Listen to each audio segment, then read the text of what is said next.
ade bi ekoso a eye very worrying. Na menim se wahu some on social media. Efa eye Techiman Krobo Nursing Training College. Eye ensemo a ekono. Very very much sad occurrence ewo hono mo na me pese oba Facebook na yehwe students a eye demonstration na ewiase no prosifo chese wo mo ye o mo se de wo mo ache criminals akromfo pa a peaceful demonstration which a school for no nkose hwe one more and say be a school no ma ye papa no ana ye bibia. Come to Facebook and see something for yourself. Jeff Ede to some person who appreciate what happened before say medi enkoma ese medi no ana me kan ho asem. So that's what you are seeing. You are seeing the police pursuing some of the students. One of them have been arrested, and that is what you are seeing. So you are seeing reporting for global some of the students here being pursued. So they are pelting stones. Yes, the students are pelting stones. There is a warning shot. There is a warning shot. There is a warning shot. There is a warning shot. There is a warning shot here. There is a warning shot. There is a warning shot. And so the students are running away. We see the students running away. There's been a warning shot against the demonstrators, and so they are here. Yeah.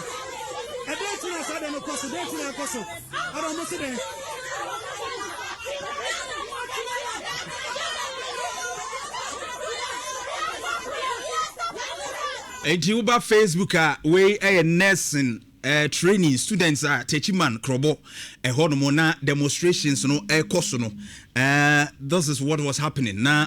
Warning shots and said ye one more arrested nursing students nibi na ebra mo started so mo tututu no then a school for no so shase say one more air to Mr. Ifri o mame na almost so air to utie was the pelting stones almost so to abo ehia because na omo baby omo nam no esu omo kwan se ma omo nko na a whole lot of issues and happen ewo ho na yentie kakra.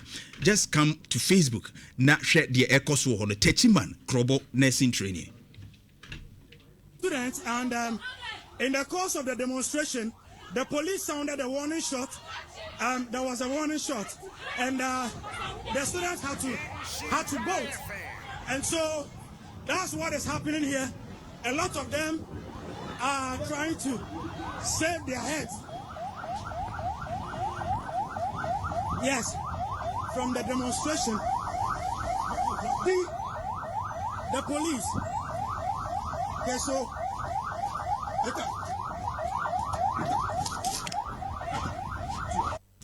and this is what happened. Now omuchi school for no be beye and 9 omu arresti omu na wo hwe kwan a ye fa so a ye arresti bi no mu a na asefem na ye course wo no na say wutimu say hadwene ade a it really needs attention. In fact, the Ministry of Health and the HTI health training institutions one more secretariat any addition pay attention to this. Na ade a ekofa we nyina ba ne say wutie a school for no accounts of what actually happened there. Naturally say, school no penny and principal of the school. Dr. Mrs. Hellen Gifty Dwamena Amoah. Jeff Fanato Sumai Mami Kanena on the war Mampon Nursing Training College, Nursing and Midwifery Training College, and we transfer no if you in the Koi. In fact, she's been at Hohoi and other NTCC. Track record no history no edda hokakra. But before then, the course wo Techiman Krobo Nursing Training College no ye deeply worrying. In fact, a peaceful demonstration a shasia a school for the announce and no ma one mom pe how wo school no. E wi ase no na police for say why na do ba ho, of course they cannot actually say the odo ba ho. But the himself be demonstration actually nka ukoje ukosre ekwan free police for na omama okwan aye demonstration.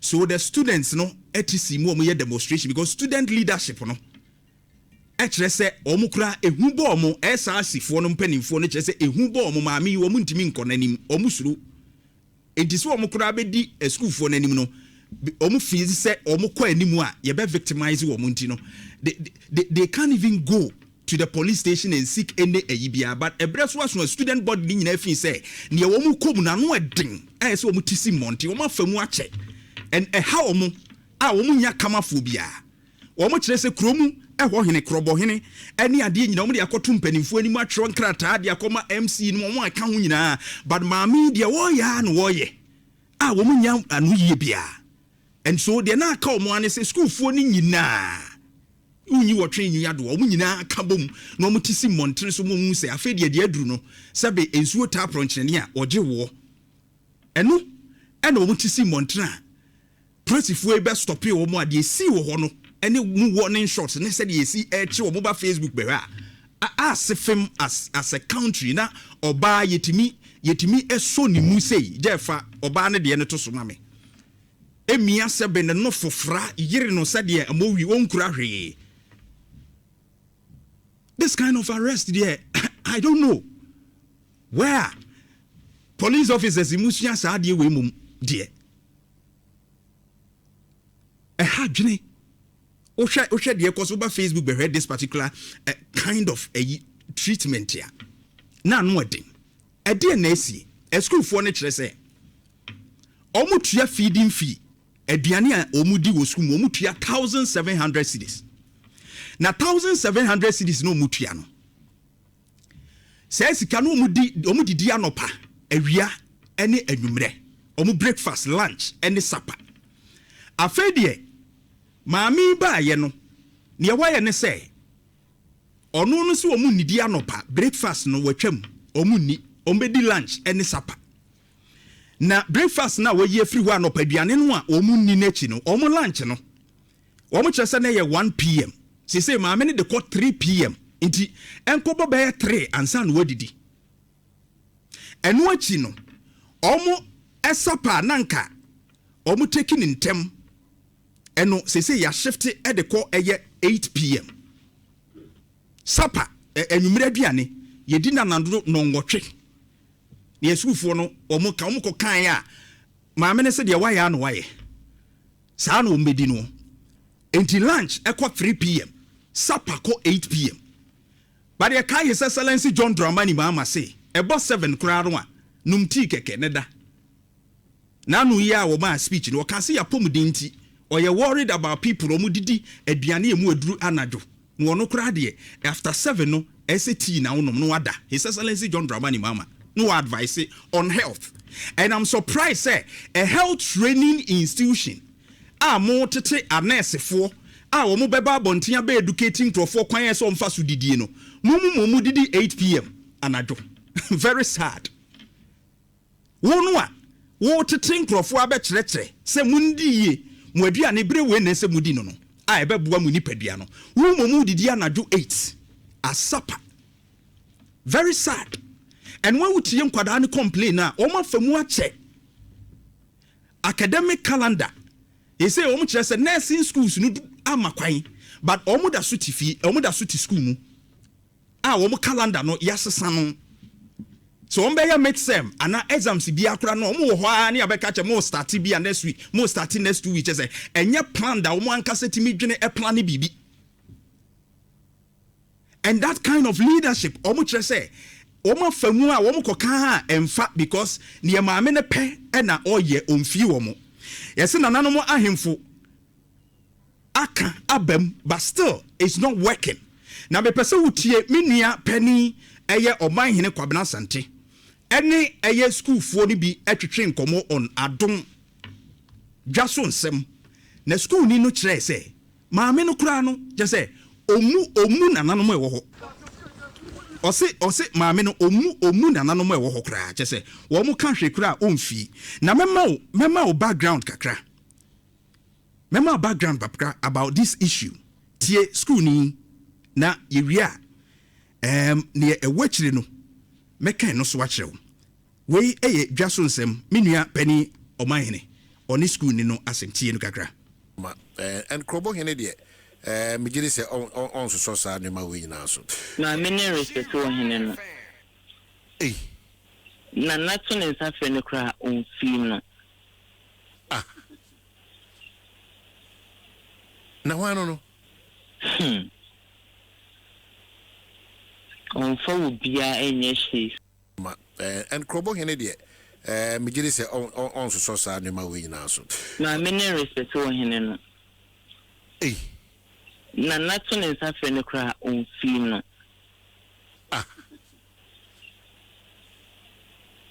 and it was a long conversation. You bedin komo kakran so after this. But there me pese me kan say eto da bia ye mpanimfo ni bi because of to me on ya na da bia me pe ema omudi kan omudi to me wo no memba it's becoming unbecoming because said ye no ma si kono ohwe maami track record wa Asante Mampon nursing and midwifery training school say wo kaya in 2021-2022 day bano demonstrations ahodo e course wo school mo similar issues ya na san kwada na wo Mampon nursing training erase in fact Mampon community na nkasa omo na wo da ho any adwumayefo wo Mampon government hospital any maami nya problem bra wo ye principal wo Mampon dientia watu wo e dia first school no ho a block access ya obi free Mampon government hospital at the emergency be anaso obewuram akomampon maternity a said ye omo esi a hospital no maternity no a hospital no adwene no omo nyansem we ye omo ne se wo meyi kwan na tomu aba besi maternity wo se be ya obi doctor ye hia doctor bi kura wo hospital wo na se so oba maternity wo be ebehwe obi a because Mampon hospital ne maternity ne mu ache maternity block no wo achiri kakra and na hospital no so wo ne baby enti ofiri wo be kwa sa kwan no omo fa so ma me to ward block kwan ni nyina na obi ntimi nko obi ntimi ma hospital nurses adwumafo a any doctor fo a omo nam sa kwan ni nyina no mu nya access from the hospital to aya maternity block no nko ya adwuma age so omo konwan ko fa IJ junction Asante Mampon je so omo konwan fa IJ junction omo de abegura maternity ho abehwe obi nti ye doctors wo meye operation a doctors ne banglo no wachire je so omo konwan e no omo ba na enu nana Mampon hene a wonya ne ba bi kro da sebre osebu nsu otoso mienu efra semwei wono mo etena so empanimfo pi ba mu still te said ye wo ka se krobo enya me nwanwa se akwada no school ni ne ka se krobo hene kura no on respect no because that time Mampon hene bam emwo mo ka ho asem a Mampon hene de ne nan si fam den ekoduru mpempenso a na doctor fo ene a nurse fo wo Mampon government hospital omo ye demonstration blockade kwan se maame no wonso de oka e fa Mampon maternity animu ho na di rescue mo yeso ye ma wo nko se wa block kwan ne dia e mama mi ko fa police fo said the police fo ba ye o mo chi nkwada ye ko fa police fo ba ma boys ye wo ho hospital ho mo di nua begu kwan mu ni nyina Dr. Mrs.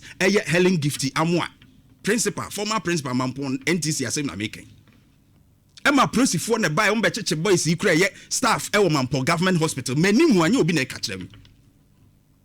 That day I was there. Emma ekosua medru baby no na he said ananom emoma ni bre ansa na maami edokura obi gate ne ba ko pebi ato so that doctors no na yi betumi arahye abehwe nipa wo maternity wo bra BBS chese na wo ka hwe adabi school fu e complaini o mbe ko portal no so no grade asesa na no ma bebre but o mu ni kamafo ene bi na ekoso wo tachiman NTC wono nursing training college o mani abrea ene o matiasi montre said ye dru no ano aden. It is becoming unbecoming. How can say a health training institution who did 8 p.m. and I will take you with supper 8 p.m. Why not sir? Why pan sir? I don't know whether say or you're untouchable so you're dealing. In fact, or free Mampono principal for by and it's telling you it's all about leadership. What kind of leadership now or the year Juma Babia or Biano? There is a problem. Now proceed for so by moi. Mon shed hawa or more handle quality. Very shameful. Very, very shameful. Now, maybe so. Ministry of Health, any health training institutions, money academic calendar. Because I know, say, the NMC and the health training institutions, more calendar. A brace schools in the Makwai, a brace or Muya Bibia, one share so mufaso. Why is this woman doing the no pay in the institutions? De biana he mampondi and American yenche. I learned baby of free or bar mampon so the same thing. Dr. Mrs. Hellen Gifty Dwamena Amoah. Is she above the regulations of the Ministry of Health? Any health training institutions now is a question I'm asking. Honorable Minta Kando. Any rep on a good man. We investigated this matter very well because and very surprising say any institutions bia obekobiano we have these problems. A teacher for na wo ho anti-fati no money wo na omu hye yina no they when she came omu ne nya adwene kura no a wo anhwe yi a ye be transfer. A school for ntimi nkasa. Enra I was speaking to one of the SRC executives. Na osro asem just say utimi say omuntimi kura nkasa omuntimi comment. What is this? Shall let our motor your mode 28 a year or year so omode echo. And they've written a lot of them. Now they are appealing for supposed a bit abua because they are going through a lot. Eya na ehadwene awofo de omako to school momunsua de etuasika na Dr. Mrs. Hellen Gifty Dwamena Amoah ese media me ma waduane anopa fa yemkom betena sisua de the aduane am de be ma okura na wia 1 pm ne be ko 3 pm anadwo wadi sapa. Is this normal? And when students are demonstrating, showing displeasure towards Sadia Noa, near the police are intimidating you. Yeah, the police are intimidating you.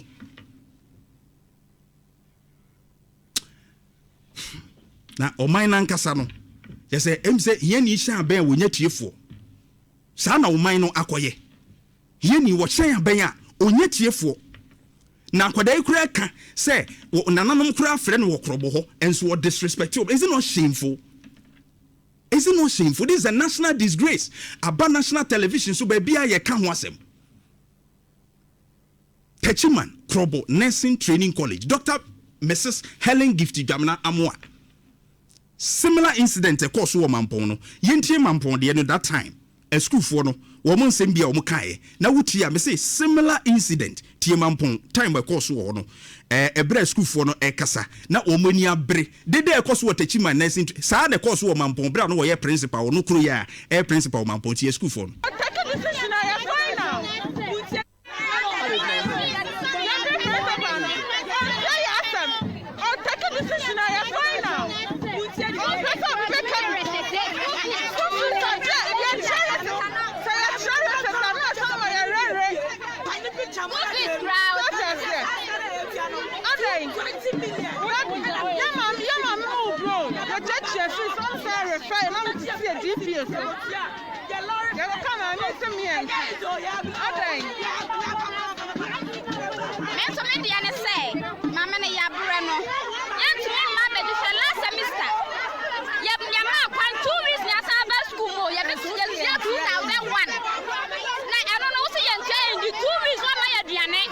Omo ba 2 weeks ya mo maduane o ma say tete omo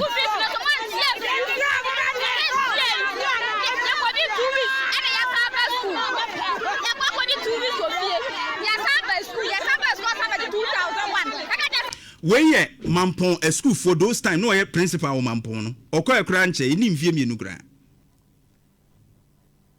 mampon school for no mu ye dede media station de break cover maami kuro ya Dr. Hellen Gifty Dwamena Amoah ya onu kuro ya watachima ne de asi o mampon nkwala na ye dede no we e record for mampon.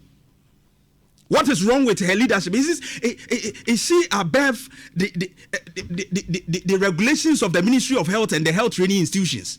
Is this woman untouchable? As a bar, nothing happens. A school for no or more bre. How? It's becoming too much. Oko rescue mo se sia mampon oja hoko e teacher ni bia ni wan ne kasa wo hodoma. Maami we bi obeka ne ho asempa. What is happening? Many abankwa techiakwa or immediate past Ghana nurses midwife